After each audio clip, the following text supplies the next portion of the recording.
जिंदाबाद जिंदाबाद रमेश मिश्रा जिंदाबाद जिंदाबाद जिंदाबाद विनोद राय जिंदाबाद जिंदाबाद जिंदाबाद वहीं जिंदाबाद विनोद राय जिंदाबाद जिंदाबाद विनोद राय जिंदाबाद जिंदाबाद भाईजान जिंदाबाद जिंदाबाद रमेश मिश्रा जिंदाबाद जिंदाबाद जिंदाबाद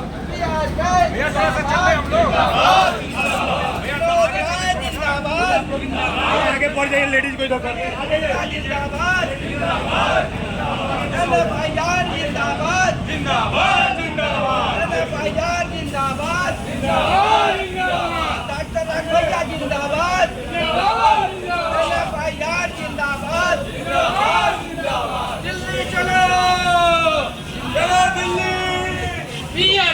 जिंदाबाद जिंदाबाद जिंदाबाद जिंदाबाद जिंदाबाद जिंदाबाद रमेश मिश्रा जिंदाबाद जिंदाबाद जिंदाबाद रमेश मिश्रा जिंदाबाद भाईजान जिंदाबाद जिंदाबाद जिंदाबाद जिंदाबाद जिंदाबाद जिंदाबाद रमेश मिश्रा जिंदाबाद जिंदाबाद जिंदाबाद रमेश मिश्रा जिंदाबाद जिंदाबाद जिंदाबाद विनोद राय जिंदाबाद जिंदाबाद जिंदाबाद जिंदाबाद जिंदाबाद बीआरके जिंदाबाद जिंदाबाद जिंदाबाद विनोद राय जिंदाबाद जिंदाबाद जिंदाबाद विनोद राय जिंदाबाद जिंदाबाद जिंदाबाद एनएफआईआर जिंदाबाद जिंदाबाद जिंदाबाद एनएफआईआर जिंदाबाद जिंदाबाद जिंदाबाद रमेश मिश्रा जिंदाबाद जिंदाबाद जिंदाबाद रमेश मिश्रा जिंदाबाद जिंदाबाद बंद करो बंद करो बंद करो बंद करो जिंदाबाद जिंदाबाद जिंदाबाद जिंदाबाद जिंदाबाद की टक्कर में की टक्कर में go back NPS go back NPS go back आप लगाइए नारा लगाइए आवाज दो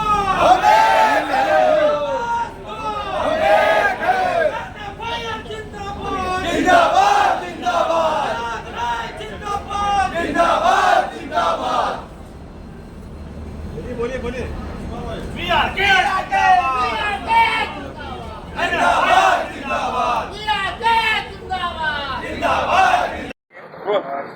आज आप लोग अधिवेशन के लिए दिल्ली को कूच कर रहे हैं, क्या कुछ मांगे होंगी सरकार से, किस मुद्दों पर विचार विमर्श होगा वहाँ पे? जैसे हम लोग जा रहे हैं बहुत सारे दिल्ली, अपने जो भी हैं मांगे हमारी डिमांड्स वो पूरी करें। जैसे एनएफआईआर की तरफ से जा रहे हैं कि टाइम से हम लोग को जो नीड है वो आवश्यकता पूरी करें और प्रमोशंस दें और हमारी वो पुरानी पेंशन बहाल करें। सही जा रहे हैं, कूच किए हैं, त्रिदिवसीय वहाँ पर अधिवेशन है, क्या मुख्य मांगे होंगी जो सरकार के सामने आप लोग रखना चाहेंगे, उनसे विचार विमर्श करना चाहिए? तो पुरानी पेंशन स्कीम लागू करने की जो कर्मचारियों के लिए बहुत जरूरी है। एनपीएफ और यूपीएफ दोनों कर्मचारी विरोधी पेंशन नीति है। दूसरा, 8वां वेतन आयोग का गठन अभी तक नहीं हुआ है, 1/1/2026 से वो लागू करना चाहिए।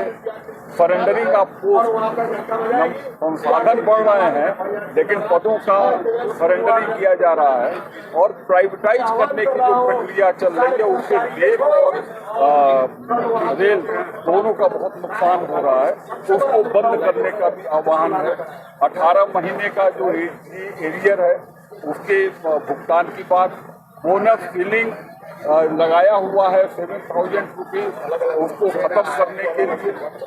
और जो रिक्तियाँ हैं जो सीधे सेफ्टी से रिलेटेड संरक्षा के लिए गाड़ियों के चलाने के लिए बहुत ही महत्वपूर्ण है, वो तकरीबन 4 लाख भारतीय रेलवे में पद रिक्त हैं, इसको भरने की प्रक्रिया को लागू कराने की। उसके अलावा ट्रैक मेंटेनर जो हमारे काम करते हैं उनके पदों को रिस्ट्रक्चर करके प्रमोशन देने के लिए, अपॉइंटमेंट कैटेगरी के जो कर्मचारी हैं 12-12 घंटे की नौकरी कर रहे हैं, उनका 8 आवर उनके प्रमोशंस नहीं हो रहे हैं, उसको लागू कराना। टेक्नीशियन जो भारतीय रेलवे का बहुत ही महत्वपूर्ण रीढ़ है, उसमें 4200 ग्रेड पे जो MCMs हैं उनको भी जेई में जाने का मौका दिया जाए, वो कोटा उसका परसेंटेज फिक्स करके दे दिया जाए। इन्हीं सब मांगों को लेकर के और हमारा एक बहुत ही महत्वपूर्ण सिग्नल विभाग का रोस्टर मैन पावर के लिए जो बोर्ड ने दिया है वो पूरा नहीं हो पा रहा है। वो भी आप देखते होंगे जितने एक्सीडेंट हो रहे हैं वो कहीं न कहीं ह्यूमन एरर और F&T विभाग के बारे में कहा जाता है। सर, NER से कितने कर्मचारी अधिवेशन में भाग लेने जाए? लगभग हम एग्जैक्ट नंबर नहीं पूछे, लगभग कितने कर्मचारी जा रहे हैं? हजारों की संख्या में जा रहे हैं। हमारे 18 कोच की हमारी स्पेशल ट्रेन जा रही है और हम लोग यहाँ पर कर्मचारी बहुत उत्सुक है कि फेडरेशन के कार्यक्रम में पहुँचने के लिए। कल सूत्रों से ये भी ज्ञात हुआ था कि कुछ डेलीगेशन बनारस से कल रात में ही आ गए थे, कुछ आज सवेरे पहुंचे हैं, तो उनकी संख्या कितनी है अभी? अरे करीब 250 से 300 बनारस के लोग आ गए हैं और वही रास्ते में लोग आ ही रहे हैं। रास्ते में मिलते जाएंगे और लखनऊ में मिलेंगे, गोंडा में मिलेंगे, बस्ती में मिलेंगे, बरेली में मिलेंगे। लगातार लोग कर्मचारी हमारे रास्ते भर रहे हैं। एक बड़ा महत्वपूर्ण सवाल है जिस पर हम चाहेंगे कि आप इसको इंगित करें।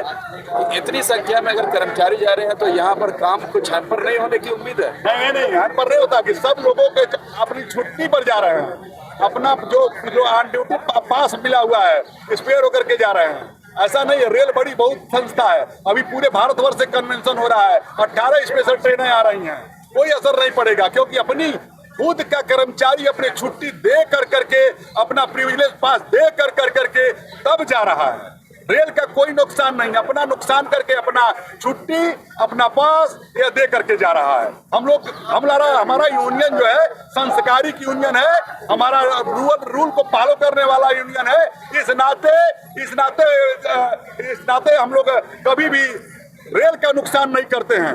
रेल का कार्यक्रम करने के बाद भी, रेल का कार्य को देखते हुए कार्य करने के बाद हम लोग संगठन करते हैं और हम लोग अपनी मांगों को मनवाने के लिए इसी नाते हम लोग आंखों में आंखें डाल कर करके रेलवे बोर्ड चेयरमैन, रेल मंत्री किसी से भी बात करते हैं। हम लोगों के अंदर जोर नहीं है तो दमदारी से हम लोग बात करते हैं और हम ऐसा बात करते हैं कि हम लोग लड़ कर करके अपने कर्मचारियों का हक दिलवाने का काम करेंगे।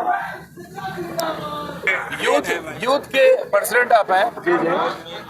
क्या कुछ यूथ के लिए अब की बार वहाँ पर मांगे होंगी? खासतौर से अगर NER की बात करें तो क्या कुछ मांगे? OPS तो सब मांग रहा है, यूथ के लिए क्या, जो अभी नए लोग आए हुए हैं उनके लिए क्या? देखिए, यूथ के लिए जो सब लोग मांग रहे हो तो सबसे जरूरी है आप NPS हटा के UPS हटा के OPS लागू करना। लेकिन यूथ के लिए आज कोई तरह की बड़ी सुविधा नहीं मिल रहा, उनको कोई सुविधा नाम का चीज नहीं है। अभी बताइए, सारी गाड़ियाँ 3rd AC किया जा रहा, सारे लोग को 3rd AC का पास मिल रहा, लेकिन किसी गाड़ी में आप जाइए वंदे भारत में रिजर्वेशन नहीं मिलेगा, हम सफर में रिजर्वेशन नहीं मिलेगा। इस मुद्दा को मैं वहाँ उठाऊंगा। फिर उसके बाद प्रमोशन एकदम NER का सबसे बुरा स्थिति है, वो मुद्दा हम लोग को रहेगा। कर्मचारियों का समय पे एजुकेशन, उनके बच्चे परिवार उनके रहने के लिए अच्छा रेलवे क्वार्टर की सुविधा हो, इस सब पर ध्यान दिया जाएगा। लेकिन मेरा भी सबसे बड़ा मुद्दा वही है। मुद्दा तो हम लोग बस 50 है, लेकिन सबसे बड़ा मुद्दा है वही OPS लागू कराना है। और आप लोग के थ्रू मैं सरकार को आगाह कर रहा हूँ कि हम लोग से मांगों को माना जाए, इस पर ध्यान दिया जाए, नहीं तो बहुत बड़ा आंदोलन होगा जिसका मतलब सरकार के पास कोई उपाय नहीं रहेगा। जय हिंद, जय भारत। OPS मुद्दा तो है, इसके अलावा और कौन से मुद्दे हैं जो कि आपके नेतागण भूल रहे हों, जिनको आप इंगित करना चाहेंगे, वहाँ पर उसको उठाना चाहेंगे? देखिए, OPS तो फर्स्ट है और सेकंड जो है आउटसोर्सिंग, निजीकरण, ये एकदम फोड़ की तरह है पूरे भारतीय रेलवे पर। और स्टेट गवर्नमेंट में भी धीरे धीरे सरकारी एम्प्लॉय रिटायर्ड हो रहे हैं और ये सरकार आउटसोर्सिंग के जरिए प्राइवेट लोगों को ला रही है, 6,000-10,000 रुपये दे करके उनके जीवन को बर्बाद कर रही है। ये मुद्दा आपका स्टेट गवर्नमेंट से या सेंट्रल गवर्नमेंट से? है सेंट्रल गवर्नमेंट से, लेकिन वो भी मेरे भाई हैं। रेलवे ज्वाइंट में लड़ रहे हैं हम लोग। रेलवे सेंट्रल गवर्नमेंट है, रेलवे सेंट्रल गवर्नमेंट है और स्टेट गवर्नमेंट से मेरा अनुबंध हुआ है। राघोइया साहब ने अनुबंध किया है। हम दोनों लोग JSM के तहत इस लड़ाई को लड़ रहे हैं, OPS लेना और इन आउटसोर्सिंग को खत्म करना। ये स्पेशल जो ट्रेन जा रही है ये श्री रमेश मिश्रा जी और विनोद राज जी के नेतृत्व में दिल्ली के लिए हम लोग कूच कर रहे हैं। और वहाँ एक महाकुंभ लग रहा है पूरे भारतीय रेलवे के कर्मचारियों का, वहाँ आकर के और वहाँ पे सारी समस्याओं को उजागर करेंगे राय साहब और मिश्रा जी। और राघवैया साहब ने इस बात को स्वीकार किया है, रेल मंत्री को उन्होंने मुख्य अतिथि बनाया है, उनके सामने सारी समस्याओं को जो है हम लोग रखेंगे। अरे उधर चले जाइए।